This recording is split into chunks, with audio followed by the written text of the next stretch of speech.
Il faut changer le gouvernement, totalement. Il faut tout revoir, parce que ça ne marche pas. Depuis 11 mois de transition, 11 mois de CTRI, on a simplement l'impression que le gouvernement de transition ne suit pas le rythme, n'est pas à la hauteur, n'a pas la tête de l'emploi, a des épaules trop minces. En fait, que la veste de ce gouvernement est trop large pour les épaules de ceux qui le composent, hommes et femmes confondus.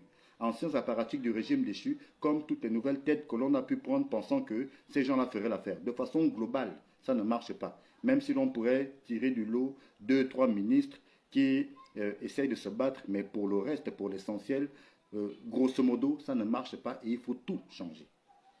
La cote de popularité du président de transition est en chute libre dans l'opinion du fait des exactions, de la maltraitance de l'administration publique à l'encontre des Gabonais qui avaient salué la prise de pouvoir par les militaires au matin du 30 août, mais des populations qui, à mesure que les mois passent, déchantent et c'est l'image d'Oligui qui est écornée dans les quartiers. Et il y a tous ces problèmes que vivent les Gabonais au quotidien et pour lesquels on se demande si le gouvernement a seulement une oreille attentive, s'il a seulement en lui l'âme patriotique, la fibre patriotique pour se dire qu'il s'agit là des Gabonais et il faut tout faire pour régler ces problèmes.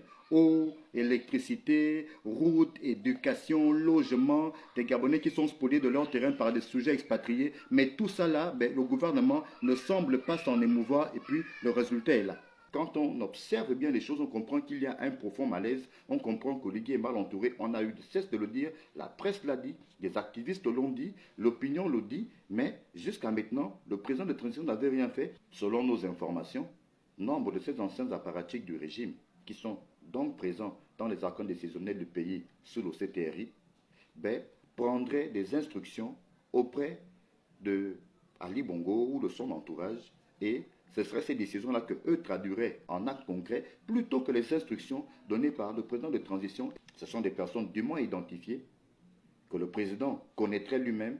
Nombre de ces anciens apparatchiks auraient dû finir à la case prison parce que traînant de nombreuses casseroles depuis des années. Mais on n'a pas trop compris pourquoi Oligui a décidé de leur accorder sa confiance. Il y a un véritable déficit communicationnel au sein du gouvernement de transition. Alain-Claude Bilemizé, qui ces derniers temps a multiplié les sorties médiatiques, mais personne au gouvernement de transition n'a cru devoir répondre pour recadrer les choses. Personne. Aucune communication sur des chantiers lancés ça et là, comme la mise à disposition de terrains à Igoumié, la construction de barrages hydroélectriques à l'intérieur du pays, la réfection de tronçons routiers dans le Grand Libreville, la réfection de tronçons routiers à l'intérieur du pays, comme l'axe Kougouleu-Modouneux en chantier. Mais toutes ces choses-là, personne n'en parle. On ne communique pas assez sur ces sujets au niveau du gouvernement et on finit donc par avoir l'impression que le gouvernement, en fait, ne fait rien.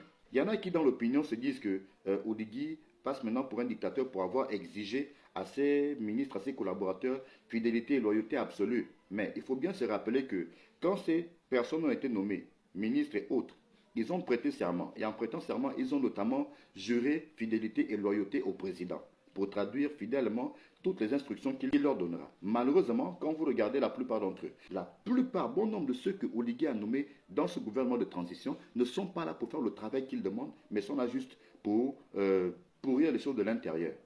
Même si l'on dira que dans cette affaire, en fait, c'est un peu le président de transition lui-même, Brice Ottero Nguema, qui est responsable de la situation. Parce que c'est lui qui a choisi les hommes et femmes qui devaient travailler autour de lui pour mettre en musique sa vision du Gabon nouveau. Il faudrait simplement les virer. Virer tous les empêcher de tourner en rond de gouvernement à partir des anciens apparatchiks du régime déchu, même ceux qui sont là en se disant que ces 2 ans de transition, je suis nommé, j'ai juste à faire ce que j'ai à faire pour mon confort personnel, le confort de ma famille et des miens. Bon, pour le reste, on verra par la suite si Oligui nommera quelqu'un d'autre pour le faire. Il faut changer du tout au tout. N'ayons pas peur des mots. Il faut tout changer. Il faut tout revoir.